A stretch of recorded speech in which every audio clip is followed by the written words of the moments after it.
Miguel was like he was singing like a bird. But like a I didn't bird. know who I wanted to win anymore. No, I got bad hands. That's why I got a box like that. I was like, she made me feel insecure. Yes, people, I am Savage Dan. I'm Paulie Malignaggi. You are watching Mouthpiece, the official boxer podcast. Welcome back to Mouthpiece Podcast. I am Savage Dan. I'm Paulie the Magic Man Malignaggi. And I will not mention Chelsea Football Club this week for obvious reasons.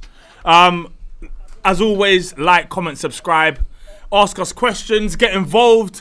Last week, the best comment or the best question was, can you both tell us your favorite era of boxing and why?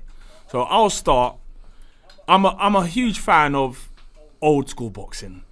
But where I really fell in love with the sport, I'm going to give a weird decade, so it's not going to be like 2010 to 2020 or 2000. I'm going to go 2005 to 2015 is where I felt like, for me, I felt very inspired to get into the sport of boxing. And I don't know, I feel like maybe Mayweather brought a little bit of glitz and glam to the sport, and you had his rivalry with Hatton and with De La Hoya, and it was more visible for me then. So I'm going to go with the kind of offset decade of 2005 to 2015. Paulie, you was very active in those years as well. Yeah, what about you? Yeah. That was probably the decade where I was most involved in the higher level of fights. You know, but prior to that, I had been coming up the ladder.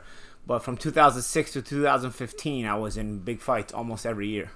So that's my decade too. I'm not gonna complain about that decade, but but I think as far as a fan and what brought me to the sport, being from Brooklyn, the early Mike Tyson era for me was probably my favorite of my life, just because I think Tyson had this effect on a lot of people. But as a kid who's just gaining his first experiences in life, your first decade of life on this planet, you're kind of intaking the larger-than-life figures. And Mike Tyson was a very, very big larger-than-life figure from about 86 to 90. I can remember starting from about the Spinks fight to 90, those couple of years where I was really starting to take to the sport and really just in awe of Mike Tyson.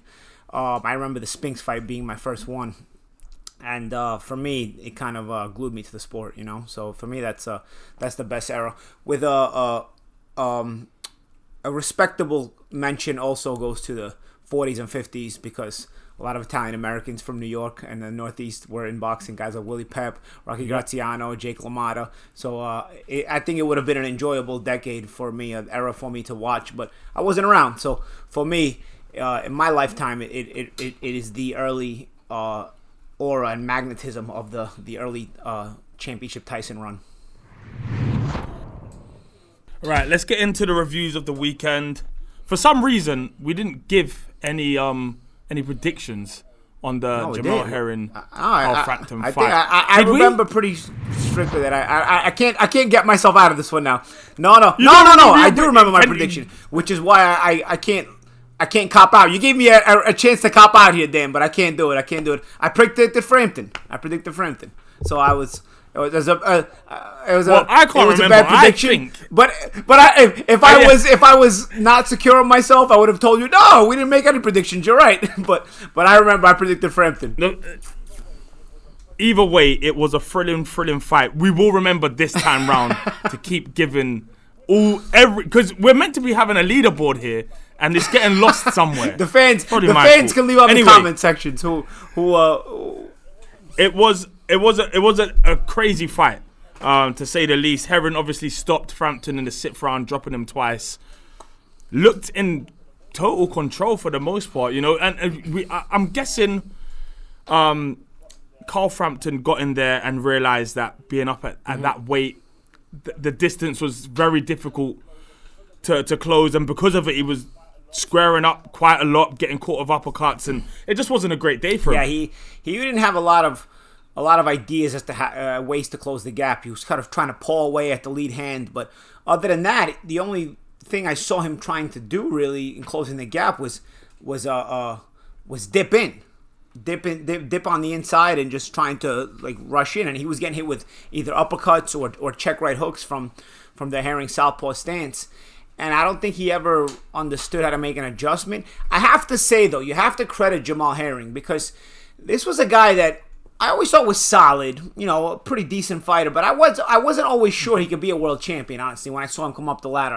I'd be lying to you if I told you that when I saw this guy who was an ex-US Olympian, I say, this guy is the guy. I thought there was a chance he could be one of the busts of the team. And nothing against him personally, just from a technical perspective, he didn't wow me like some of the other guys on that Olympic team did. But I have to admit I was wrong. But I also think that the last few years dare I say he's improved. I think even with Bo Mack, he's really made some tremendous strides here. He fought a very, very disciplined fight. Listen, we can all say now, play the Monday morning quarterback, and later on say, okay, Frampton was too small, Frampton's this. But no. I thought Frampton would beat him. I thought, you know what? I said Jamel's getting better lately, but I didn't think he still had enough to beat a guy who was who cemented himself at an elite level for so many years, like Frampton, So regardless of size, regardless of anything, he fought a really, really poised, disciplined fight, and really never let Frampton in the fight at all. And that has to be impressive nonetheless. You have to give that credit. And I think Herring... It's one of those things, isn't it, where we know Frampton we've seen the best of Frampton in the past. It was in many ways his last hurrah trying to get a world title in a third division. But it's a case of how many times you can go back to the well. Your body is now, the wear and tear on your body. You also don't take shots the same way. And all of a sudden, you lose. You're giving away height and reach. And you're slightly off the pace. It's just going to be such a difficult task to close that gap. And it didn't seem like he had any answers for it. The southpaw stance, the height. Herring is a really tall super featherweight, It's just weird because, it really goes to show you also how much, not just skill level aside from Herring, we've discussed that, and he's gotten better and he's made tremendous improvements, but also weight classes really matter, because I can remember Frampton beating Donaire, and Donaire, everybody thought, okay, he's a little bit aging on, and and Donaire was kind of the smaller guy to Frampton, right? Donaire had started his career a little smaller. Mm-hmm. And I remember Frampton beating Donaire, and it's a good name on his resume, but okay, nobody made a big deal of it. But when we look at it, Donaire, I believe, went back to the tournament and had a tremendous tournament. What were they calling that tournament? Not the Super 6. They were calling it the World Series, also World Super Series, World Boxing Super Series. Yeah, and he really had a tremendous World Boxing Super Series, including the final where he had an absolute thriller against Naoya Inoue. So yet against Frampton, you look at it and you say, okay, maybe he's kind of done, So you can never really count it out. I know Frampton has now announced his retirement. It seems like that's what he's going to do. But I don't know. I would have been curious to see if Frampton could have gone back down in weight. But you know what? Only he knows the hunger that he has inside him, and if he has that inner hunger to get in those kind of fights at world-class level. Because honestly, I wouldn't have counted Frampton out of boxing totally after a loss like this. But, it's not the worst thing in the world to lose a world championship fight and retire, as opposed to wait until you're totally spent and then have to retire. But credit to Jamal Herring for a really good win. Right, in the news this week, Bob Arum promised something big for Terence Crawford. He had to deliver something, and he did. We have the Pacquiao fight scheduled for June, apparently. I'm just glad it was something that has real credibility to it. But I do fear that perhaps Manny Pacquiao has bitten off more than he can chew here with Terence Crawford. Terence is a tough thing to deal with right now, man. So...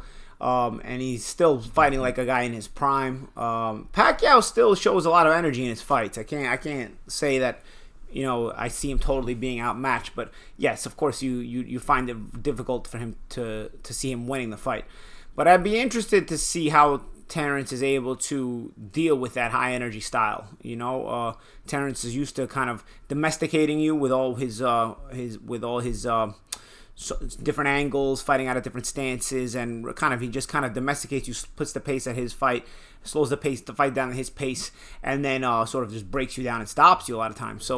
So I'm curious to see if Manny is going to cooperate with that, or if Manny's going to try to fight that high velocity, that high tempo pace, and how Terence would deal with it if he's not able to slow Manny down. So it'll be interesting. But of course, a fight that generates curiosity and a boxing fan's fight. Where does Pacquiao rank amongst all-time champions? We're talking about a fighter here that is, he's had 12 world titles in 8 divisions, 5 of which I think have been lineal titles. So this is it's crazy numbers. There shouldn't even really be 8 divisions, yet alone to be a champion in 8 of them.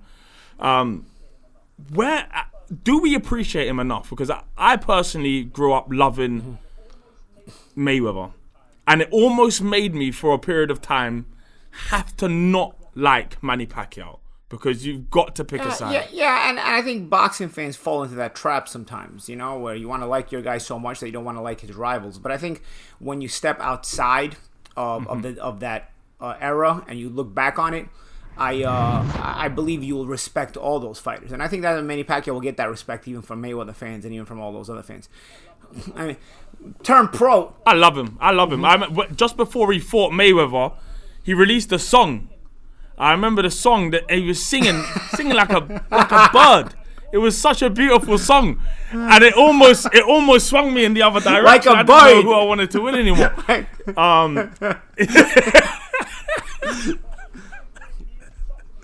But he is such an incredible fighter with the most ridiculous legacy. He's a congressman as well. Just a very important figure. I feel like he's like on a different time clock. Like, we only get 24 hours in a day. I feel like he does stuff that's like on 36 hours or something like that. I don't know, man. He's I guess you said he's a congressman. He's a fighter. He turned pro in 1995, so he's been a pro for 26 years now. So it's crazy. He's still getting fights against a top pound for pound fighter of the era, which is Crawford. Even 26 years into his professional boxing career. So should be interesting. I think the fight still generates a lot of curiosity. But like I said, and we were discussing, I think you tend to hate guys when they're around your favorites. But then when you look back, you end up really respecting them. I'm like that about Michael Jordan. I grew up a New York Knicks fan. I could not stand Michael Jordan when I was younger. I could not stand because the Bulls would always eliminate the Knicks in the playoffs. But looking back now, I find myself arguing that he's better than LeBron James with so many people, because I really do think Michael Jordan is the best NBA player ever. But I would not give him any credit in those days because I couldn't. I got tired of him sending my team home every year.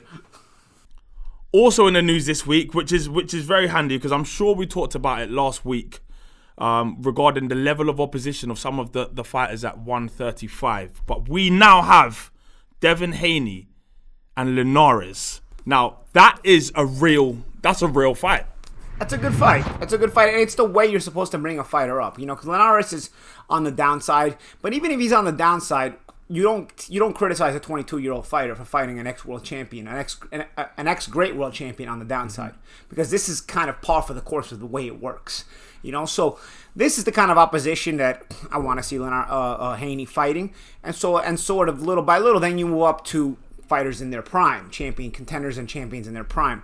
So this is par for the course, and I think it's a solid, good fight for him. It's a fight that he should win. Let's not forget Linares got knocked out by Ramiro Cano in one round not that long ago. So I don't know how much of Linares is left, but nonetheless, there's enough of a curiosity about Linares left that making him the opponent for Haney right now gives us a chance to rate Haney and also to see where he's at. Obviously, Floyd Mayweather is a big believer in Devin Haney. How much confidence does it give you having, a legend behind you, backing you, and pushing you towards these fights? I think it's good for the confidence, but it's also good for the marketing. Anything Mayweather says is going to be jumped on by the media. So if he says watch this guy, it's going to give you kind of catapult you promotionally, and let make people want to see you and watch you and keep an eye on you. Ultimately, though, you've got to have the maturity to understand that headlines, praises, no matter who they're from, they don't win fights. So ultimately, you do have to have the maturity that once you get in the ring, the guy across the ring from you could care less about who's been praising you. You got to handle your business. But as long as you've got the maturity and the poise to separate the two, I think the promotion gained from having a guy on the level of Mayweather pushing your career and saying good things about your career can only be positive. Eventually, do you think that's going to become a conflict of interest, seeing as on Mayweather's team is also Tank, Gervonta Davis? It's a weird one because... Yeah, it's sort of a soap opera. Yeah, it's sort of a soap opera. It's crazy. But I have heard a lot of rumors about Tank and Mayweather's differences. I mean, almost gossip column type of rumors that some really crazy things have happened. So I know they have a working relationship. I sometimes question how much they actually like each other. But yeah, with Haney, it's possible that Mayweather is not working with him, but he generally likes him. So it's a conflict of interest for Floyd himself. I don't know if it's a conflict of interest for the fighters themselves, because I think they just want to get at each other and be able to fight and show who's the best. Well, at some point when that does happen, Floyd's going to have to work out whose corner he's in, because he seems to be in both at the moment. Yeah. UFC heavyweight champ Francis Ngannou says that he's open to fighting either Anthony Joshua or Tyson Fury. And in an era of crossovers, is it possible that this actually still it does happen? I think it's a mismatch. I don't think I think Joshua or Fury would absolutely smoke Ngannou. So I don't want to see it. Hold on! Don't you remember what I said last week about him hitting harder than a Ford Focus at top speed? But you've got to land it. You've got to also throw with that same enthusiasm when the other guy's hitting you in the face. Once you start taking a couple of good shots from a guy who knows how to fight, and then you realize you can't really hit him the same way. And he's gonna, and then if you try too hard, you're gonna get hit worse and harder. You're gonna not throw as hard anymore because you're gonna have a hesitation. So no matter how hard Ngannou hits, if he's in the ring with Joshua and Fury, it's gonna get to the point where he's not gonna throw that hard regardless because he's gonna be too busy hesitating. So I don't want to see that fight. I'd rather see Ngannou if he wants to try out his boxing acumen. He wants to make some money. I wouldn't mind seeing him against a guy who can make some money, a guy a decent name in boxing. Give him Andy Ruiz. Ruiz is kind of a smaller guy at that division, but he's still top level. He's beaten Joshua, right? So, but I don't want to see Ngannou with Joshua and Fury. I think it's an absolute mismatch. I've got a quote here from Ngannou. I think he gets obliterated. Go ahead. Ngannou is saying, absolutely, I'm open to that. Remember, boxing was my primary dream, and I still have the fire, the dream inside me, and I believe at some point I'm going to make a step. So he's saying I know it might not look like it in the UFC, but he's saying his first discipline, his first thing that he learned was boxing. Well, I do think that, his stand-up was probably what he focused on more. I remember when he first lost to Miocic in the first fight, Miocic just brought the fight on the ground, and Ngannou was totally out of his element because he wanted to stand up. So I do believe that, and I don't have a problem with Ngannou wanting to test himself in boxing because Dana White's a thief in their sport, so get a chance to make more money in another sport, it's fine by me. But I just think it's a waste of time if you put him in with Fury and Joshua. It's basically the same kind of waste of time that Mayweather and McGregor was, Will people buy it? I guess that people buy it, but is it really going to be a fight that you're going to talk about later? I think it's a waste of time. But I wouldn't mind seeing, again, put him against Ruiz, put him against Dillian White, These are still top 10 guys, top 5 guys possibly, I want to see Joshua and Fury fight, bro. I don't want to see anybody trying to just jump in the middle of it and doing all kinds of distractions. I want to see Tyson Fury and Anthony Joshua fight. Anybody else, let them fight each other. Ngannou wants to come in, give him Andy Ruiz. I don't even think he beats Ruiz or White either. I don't think he does either. But if you wanted to test yourself against a high-level guy, you know what? Bless you for having the enthusiasm. Go ahead and give him White, Ruiz. If Arreola beats Ruiz, we'll put him in with Arreola. Whatever, something, Let me play devil's advocate one more time because Tyson Fury's hinted about making a move to MMA. Again, I don't think it's conducive to him either. Again, not against the main guy. Who's the main heavyweight champion? Is it Ngannou? It is Ngannou. So can you imagine this? Dude, we got it. All right. Imagine so that, a 2-fight contract. Yeah. 2-fight contract, one in a boxing ring, one in an octagon. Yeah, that's the only way it interests me then. That's the only way to draw. I don't want to see these crossover things. But I don't know how... anybody can actually cross over to the UFC and make the kind of money that they're making in boxing, because there's no Ali Act, there's no stipulation that you have to get cut in on the sales of the tickets and of the whole show in general. Like, it's just, you're making $100 million for a fight like this in boxing. So, and then all right, you're gonna make all right. 20. I'm glad you say that. I don't think it's worth it. I'm glad you're saying that, because we're now hearing that Ryan Garcia is talking about retiring from boxing at the age of 26 to go into MMA. And we're talking about it. That's why Ryan Garcia talks that way, because he knows we're going to talk about it. He's not going to do it. He's not going to do it. He's not going to do it. No way. He's not going to do it. It's not going to happen. What would you say is the tougher crossover? So we've seen a lot of MMA fighters come to boxing unsuccessfully. They usually get beat pretty fast and realize that it's just a completely different sport. You know, Savage, here's the thing. I see a lot of MMA guys come into boxing because boxing gives you one angle of the total MMA. So MMA guys have some sort of striking skills. But the majority of MMA guys who come to boxing are just, they're not UFC fighters, and they're not mainstream boxing fighters. So they're just guys who do both, and they're journeymen. Essentially, the MMA guys I've seen in boxing are just journeymen. They're tough guys. They do both sports, so they can make a check in both sports, and they're just average journeymen. Sometimes they win, sometimes they lose, but they're also not fighting anybody of particular respect or level, because they never get to that level in either sport. Yeah. Now, when you get like the world-class UFC guys or mixed martial arts guys in general trying to cross over to boxing and fight a world-class boxer, now for me it's just a money grab. It's just you can't make that kind of money in MMA because of the non-having on the Ali Act and whatnot. So you're just trying to get a money grab and trying to get a piece of the pie that we got in boxing. I don't have a problem with that. If fans are dumb enough to buy into it, okay. But I don't see that crossover can ever work. Just like I don't see that the crossover from boxing to MMA can ever work. And the fans give me all the time, oh, well, they got the guts to do it while boxers never cross over. Not really. You see, in boxing, we have the Ali Act, so you can make a lot more money in our sport. We're not going to a world-class boxer is not going to cross over to MMA just to make less money and be in a tougher fight because he's out of his element. An MMA guy is going to cross over if he's at a high level because he gets a chance to make more money. And yes, at the end of the day, striking is still a part of MMA. There is no part of boxing that involves grappling. So they may not be as high level at striking as boxers, but they at least have a what's the word I'm looking for? A preparedness, a capability to do some striking. Lose, but do some striking. And so they can kind of go for it. All right, let's get into predictions. In fact, did I even get an answer from you? What is the easier transition? Would you say it is from MMA into boxing rather than from boxing into MMA? Just pick an average fighter.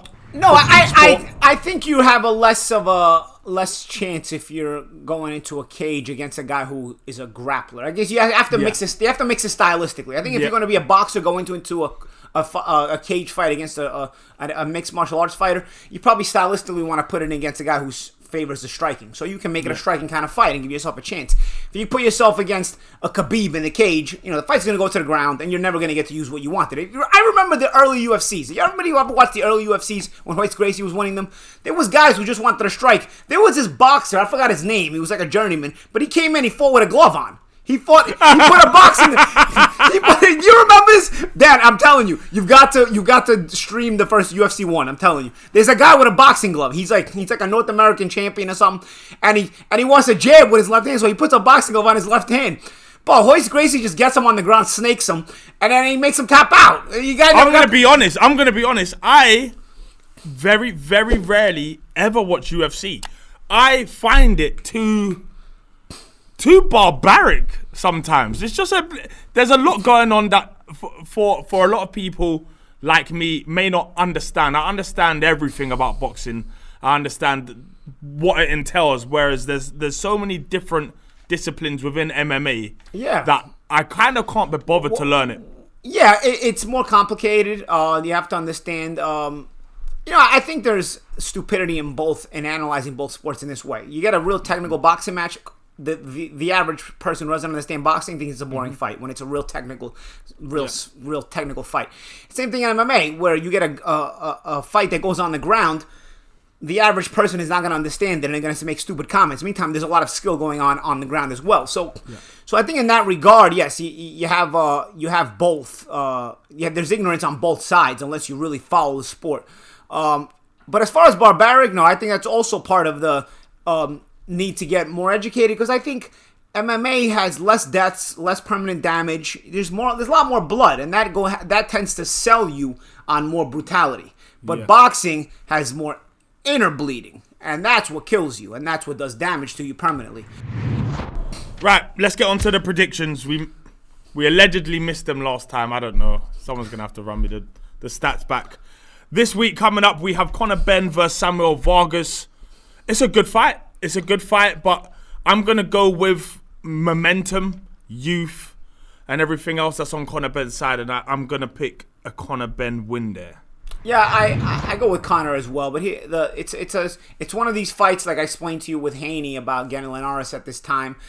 Obviously, Samuel Vargas is not a guy who's been a world champion, but he's a guy who's been in with world champions, and he's performed well against guys who have been at the top level. So it's the kind of opponent you want to get your guy in there with and see how he compares to how those championship fighters that fought the same guy did, how the performances compare. You're getting to that point now where you're getting to more and more recognizable names, and Conor Benn is getting to that point with Samuel Vargas. Devin Haney is getting to that point with Jorge Linares. I picked Benn as well, but it's not about winning at this point. It's about trying to separate yourself from how other championship fighters beat the same guy. So we'll see. We've also got Savannah Marshall versus Femke Hermans. Savannah Marshall is obviously, just causing chaos in the women's game right now. We know what fight we want, and it is the one with Claressa Shields. But for now, she has a fight coming up that I think she'll win comfortably. I'm not sure about you, Paulie. Yeah, I expect her to win it, but I do need to see Savannah doing something more than just winning the fight. I need her to stand out a little bit more and be the girl to American fans, because obviously in the UK she's more known, but be the girl that to American fans is known as more than just the girl that beat Claressa Shields in an amateur fight. I need for American fans to understand and recognize that Savannah is real deal, real fighter. So I need her performance to show that, and so that way the I guess you call them crossover US fans can understand that, yeah, Claressa and Savannah is a good fight, and it's more than just an ancient amateur rivalry. We just want to see this in general, And right now, I don't think she's done that completely, so I'd like to see her step into that kind of mold. So we'll see how she wins this fight. I expect. Really, it's almost as if she needs a good stoppage, something, a highlight reel kind of stoppage, so that it puts everyone on red alert. We've also got Jaron Ennis against Sergey Lipinets. Obviously, Ennis has got a ridiculous record. Ennis really looks like the goods. I'm telling you, Ennis, I think, is going to be around a while. Lipinets is a durable guy. He's an ex-kickboxer, so he's not in the same mold as a lot of the ex-Soviet fighters that have had 500 amateur fights and they're so well schooled and all this other stuff. Lipinets is a guy who was a kickboxer, a pro kickboxer in Russia or whatever country he's from in Eastern Europe. And he took that experience and managed to turn himself into a pro boxer, which I think is much more difficult. So, and he gets a lot more credit from a guy like me, because I can understand the transition can be difficult, and he did win a world championship. One thing he's got going for him, he's very, very durable. I expect Ennis to win this fight, but I want to see the durability of Lipinets if it starts to bother Ennis. And if Lipinets can be durable, or if Ennis can really smoke him out of there in a fast way, I expect Ennis to get a probably mid to late round stoppage, possibly go to points, but I lean more toward mid to late round stoppage. But I want to see if Lipinets' durability bothers him and makes him make mistakes, and maybe even gives Lipinets some advantages in the fight. I'm very curious about this fight. This is a good step up. On paper, it's actually perfect, because you've got a big puncher here with a ridiculous KO record against somebody who was very durable. You know, this is where you want to test, you know, your durability and not just durable, because even a lot of journeymen are durable. Lipinets is a guy who's been a world champion, and he's still got that little bit of fire burning in him. He's not totally past it. So I think it's to call Lipinets durable is part of the equation, but he's also capable of taking advantage of mistakes Ennis might make. And sometimes when a guy is durable, it starts to make you make mistakes in frustration. I don't expect to see a lot of mistakes from Ennis. I have not seen many mistakes from Ennis so far. I think he's a really, really the goods, and he's a guy to watch for the future. But I'm very curious to see how Lipinets and him kind of mesh together in the ring. We also have Shannon Courtenay against Ebanie Bridges, which is that's another good fight as well. You know, there's a lot of women's boxing that now a lot of these names are beginning to almost jump off the paper at you. Yeah. There was even one a couple weeks ago. We didn't talk about her. Sinisa Estrada really looked good in her fight as well. Yeah, she's really making a lot of waves in the U.S. Exciting style. She throws really hard punches. I mean, she's real, and she gets in there and loves to mix it up. I think there's some of these girls are really starting to make a name for themselves, and it's not like the original girl boxers that were just kind of coming into boxing already as an adult age, and they just ended up turning pro. Now you're seeing girls who started boxing as children, just like the boys, and so by the time they become full-grown women, they've got a ton of amateur experience, and you can see it in their style, in their professional boxing style, that they are legitimately have a terrific base of knowing how to fight, knowing how to react, knowing how to deal with situations, knowing how to stay calm, and just really being poised and in a lot of subtle ways being really capable. Prediction? Shannon Courtenay, Ebanie Bridges? Let's go with Courtenay. And because you've done that, do you know what? I'm really going to stop playing this game. It's one of those fights. It is. But I'm really going to start playing this game to win it soon. And even if Paulie picks the favourite, I'm going to start picking the favourite as well. But for this time, I'm going to go with Ebanie Bridges. We're not keeping score. The fans have to keep score. The comment section has to keep score. The producers do. Whoever's upstairs, you got to keep score of this.